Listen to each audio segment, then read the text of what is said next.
to Heraclitus, and in the very first paragraph of his chapter, he points out something very interesting. He says the view of the universe that Heraclitus has, Heraklitos, his name is pronounced in Greek, the view of the universe that he has is the view that contemporary physics has. Because contemporary physics views the universe in terms of events. It has an event ontology. The common sense approach to the universe is what's called an object ontology. In object ontology, in our natural way of organizing the cosmos, a chair is an object, you see. But in the event ontology system, the chair is a series of molecular motions, of intermolecular motions. Sir Arthur Eddington had once dramatically asked, and very helpfully, pedagogically, had said, which is the real desk that I'm sitting on? This mesocosmic desk that is made of mahogany and oak or whatever, and I'm sitting in and I'm writing this book, or the desk which is a collection of molecules and or the atoms that make up those molecules rapidly moving and so on. Which is the real desk? Well, today we might say, given quantum theory, that there's a scientific preference for saying the real desk is the subatomic and the atomic particles, and that our mesocosmic world is a construct, you see. But still, you do see that there's two worlds. There's the microcosmic world, the microscopic, microcosmic world, the mesocosmic, the desk, the universe, the world of middle-sized objects, chairs, tables, and so on, and then the macrocosmic, the galaxies, and the Einsteinian universe, the billions of super galaxies and that sort of thing. So, which is the real one? Now, Heraclitus seemed to have gotten a vision into the event universe, into the universe of physics, you see, and that's why he said all things flow.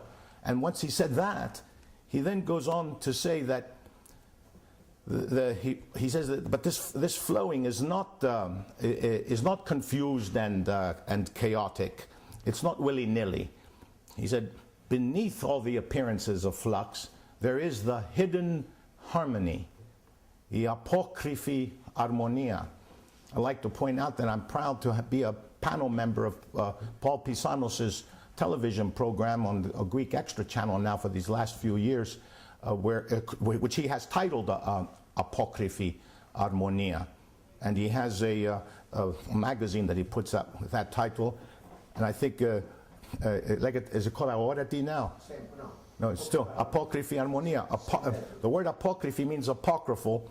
The word apocryphal has been co-opted a bit by English translators to refer to the Apocrypha of the Bible, so it might be a bit misleading, but the word apocryphal just means hidden. The Apocrypha are the hidden works. So if it's taken literally without these associations, it really means hidden. So the apocryphal harmony means the hidden harmony. And then Heraclitus says, and that hidden harmony we call the Logos. So apocryphal harmony is the Logos. You see, the Logos, the order of the world, the laws of the universe, the rational structure of the cosmos, the mathematical basis of the world. This is the Logos, the hidden harmony, the apocryphal harmony. These are all Heraclitus's insights, you see, and he starts the great discussion about the nature of the universe. Guthrie, the philosopher, the professor of Greek philosophy at Cambridge, in his history of the pre-Socratics, when he discusses Heraclitus, he refers to the Logos, the apocryphal harmony, and the Logos, and he says ultimately this becomes pantheism. See, that's how he interprets it, as pantheism, in the sense that there is an identification of nature and God. God is nature, and nature is God. And of course we find that later in Spinoza as well, when he says Deus siva natura, God or nature. From one aspect, nature is nature can be understood as equations, cosmography, the language of mathematics, and mathematical physics. And then from another point of view, from another perspective, it is experienced as the world that we're living in. And they're both just two aspects of the one being, the one universe. So perhaps Heraclitus was, in his insight, was trying to express something very much like that, but no less an authority than Guthrie of Cambridge sees it as pantheism, and many agree with him, of course, you see. But it's pantheism in the sense that what is divine is the rational structure of the universe, the logos, that the universe is lawful, you see, that the universe is nomothetic, and that therefore there are general laws of science available. And then the logical positivists in 1933 spoke of creating deductive nomological schemas, where the major premise would be the initial conditions of a phenomenon to be explained, whether it's a physical phenomenon like a car radiator cracking in freezing weather, or a social phenomenon like the French Revolution.